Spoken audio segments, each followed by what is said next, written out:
Hi there, I'm Tom at Esteem Stays, and I'm going to do a run through of Beds24 from a user point of view. So if you're a customer of Esteem Stays, we use a software called Beds24 to manage our calendars. What Beds24 does essentially is it bridges the gap between Airbnb, Booking.com, our website, any direct bookings, and it manages any conflicts, and it shows us the information we need, and it also shows you the information you need as an owner. So there's a couple of different areas that we'll look through today on this video. The first one is the calendar feature. So I've got this as an example of one of our properties. If you've got multiple properties, you can click on the properties tab and toggle and select between those. You can also see the view upcoming. So we've got it set for 4 weeks, but you can change this and you can skip forward to have a look at different dates and times if you wish as well. There are some defaults on here that you can set. So I've got mine set with the particular defaults that we will need. But if you want to set your own defaults, you can go on to the different rows and you can show the information which you are looking for, whether you want to show cancelled bookings or not. I have this deselected because it's quite confusing when you do, and you can select whether you want some of this information as well. And then when you're happy with it, just do default save, and that'll be your default view every time you open the system. So from here, you can see you've got some of your bookings. You can also skip ahead using these buttons here. You can see on here the prices of which have been set and any multipliers which we have got used, which are things like here is a Coldplay gig, and here is the summer holidays. So we've got a booking premium on there. You can click in and you'll be able to see the information that we've got on here. So you'll be able to see information about whether they've paid, what system they're on, a summary of the booking, um, invoices, bits and pieces like that. The other probably more important section for you will be the bookings tab, and you will have a bookings list. I've selected this one again for the same property. It has a default of today's date and it shows the next 3 months as default, but maybe I want to have a look at all bookings that we've got coming up, and I'm going to click apply. There are defaults that you can set for this. I just leave them as they are. What we've got on here is we've got some bookings. They're all for this property. You can see that all the bookings we've got happen to be for booking.com. But if they're for Airbnb or if they're any for direct booking or any block stays, then they'll show on here. And if they don't, we can have a look on the booking status and we can make sure that we've ticked black bookings. Black bookings are bookings that are blanked out. So they're typically where an owner will be staying and we've listed it on there, or it might be where you've got maintenance, or it might be where there's a problem with the property, and a black booking will basically be to block it out.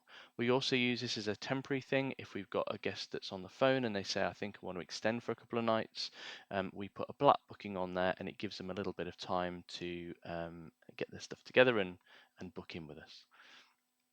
Any one of these you can click again, you can click into and you can see the guest information. You can arrange by check-in or check-out, and this is what we will use from our point of view as well. And then also really helpfully, you've got reports. Standard reports are what you'll want to use, and you can select the date range. So let's do last month because it's going to be a whole month because we're halfway through August at the moment. And we've got a whole range of reports, we've got a whole range of statuses. The booking status that you're after is confirmed. You don't want to add cancelled or black booking into that because it's going to skew your view of things. Booking status, we don't really use this, so you can just use everything on there. And you've got a couple of key reports on here. You've got departures, and if you click show, it'll open up a report for you and it will show you the departures that we had for that period of time. So this one we had a long stay guest in there. So you can see we had a departure on the 7th of July, which is the end of their booking, and then they booked again, and so they left on the 26th of July. So there were 2 departures on there. We use this, or you can see this, for how many cleans that you would typically have.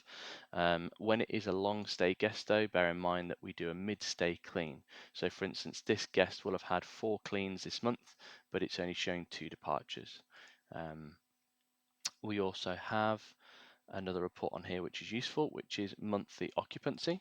So if you click show, it will show you for the date range which you've put in your monthly occupancy. You can change the date range as well. So you can say maybe I want to see what we were from the 1st of June.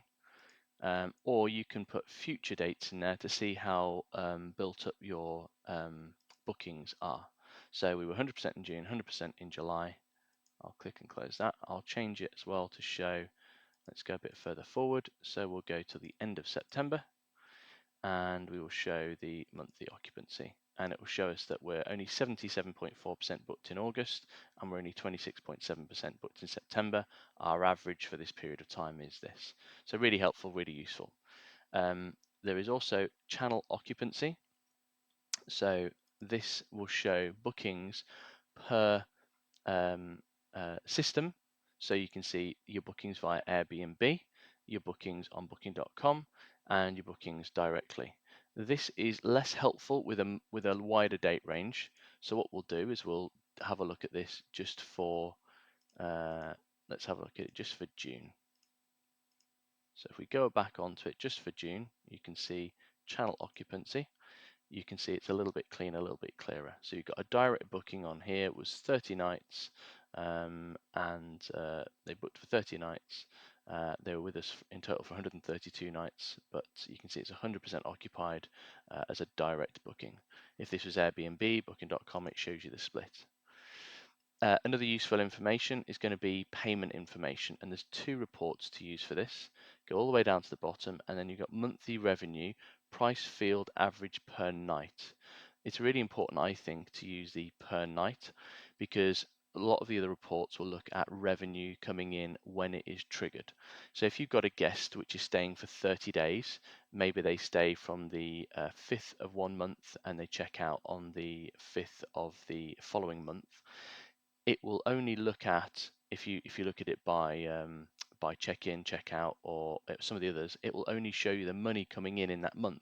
So you could have a really low revenue month and a really high revenue month. I look at average per night and it splits that down according to the amount which is apportioned to each night. So it just divides it by the number of nights and shows it, and I think it's a much more accurate way. Revenue is including any fees from booking.com or Airbnb. So this one, you can see £4,200 for June.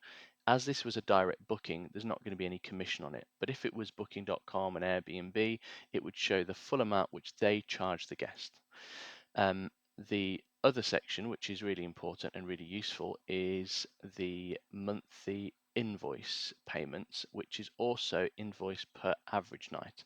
And what this will do is this will remove the commissions. So one is your gross revenue down here, and the other one is your net revenue.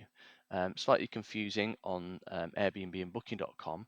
They do not send you the gross amount. They only ever send you the net amount. So they won't ever send you their commission and then bill you for it separately. What they do is they take it at source and then give you what's left over. So sometimes it can be misleading to look at the monthly revenue and think, oh, wait a minute, my bank account doesn't match this amount on here. But you can see monthly invoice payments. This will be commission free. It's not showing us anything recorded in June because of how we have booked this guest in, but what it will show you normally is it will show you the full revenue of that, and you can also do it for a multiple date range, the same as you would do. So this is good for your accounts. You can do year to date, but these are the summary of the reports which we would typically use. Departures, to see what your guest departures have been like. Monthly occupancy, to see how booked up you are. Channel occupancy, to see the split of where your guests are coming from. And then you have got monthly revenue per night to show what you're charging your guests, and then monthly invoice per night to show what you are getting from your stays, what the money is that you're receiving directly from your stays. And those are the three areas which we think are really useful to use: the calendar feature, the bookings list feature, and the report standard reports feature. Hopefully that helps, but we're here to support you. If there's anything you need or have any questions, just get in touch.